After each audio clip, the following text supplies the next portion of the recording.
Everyone, আজ আমরা কলকাতা থেকে মাত্র 1 ঘন্টা 30 মিনিট দূরত্বে চাকদার যশোরায় অবস্থিত শ্রী শ্রী জগন্নাথ মন্দিরে এসেছি। তোমরা কি জানো এই মন্দির প্রতিষ্ঠার পেছনে ইতিহাসটা কি? কথিত আছে শ্রী চৈতন্য মহাপ্রভুর কথায় 80 বছরের বৃদ্ধ জগদীশ পণ্ডিত গেলেন পুরী ধামে। বেশ কিছুদিন থাকার পর সেখানে হঠাৎ তার স্বপ্নে স্বয়ং জগন্নাথ দেব এসে বললেন পুরীর পাণ্ডাদের অত্যাচারে তিনি অতিষ্ঠ, তাই তিনি এই মন্দির ত্যাগ করতে চান ও তিনি তার হাতে সেবাও নিতে চান। এই কথা শুনে জগদীশ পণ্ডিত বললেন, প্রভু আমি যে বৃদ্ধ, কিভাবে আপনার ওজন বহন করব আমি?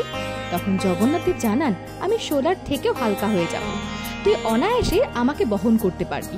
তুই আমাকে কোনো গঙ্গার তীরবর্তী স্থানে প্রতিষ্ঠা করে দিস, তবে মনে রাখিস আমাকে নিয়ে যাওয়ার সময় যদি কোথাও আমাকে নামিয়ে দিস আমি কিন্তু সেইখানেই রয়ে যাব।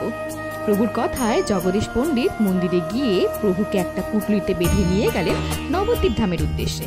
অনেকটা পথ অতিক্রম হওয়ার পর তিনি ক্লান্ত হয়ে পুটলিটা একটি স্থানে রেখে কিছুক্ষণ বিশ্রাম নিলেন। আর তখনই ঘটল এক অলৌকিক ঘটনা। বিশ্রাম সেরে জগদীশ পণ্ডিত যখন পুটলিটা তুলতে যাবেন, পুটলি তখন শিলার চেয়েও ভারী হয়ে গেছে। তোলা তো দূরের কথা, তাকে সরানো পর্যন্ত যাচ্ছে না। ব্যাস, সেই দিন থেকে পশ্চিমবঙ্গের চাকদার যশোরা গ্রামে প্রতিষ্ঠিত হলেন এই সুভদ্রা ও বলরামবিহীন জগন্নাথ মন্দির। আমাদের ভিডিওটি কেমন লাগলো অবশ্যই কমেন্টের মাধ্যমে জানাবেন এবং গুরু গুরু উইথ আস পেজটিকে ফলো করে দেবেন।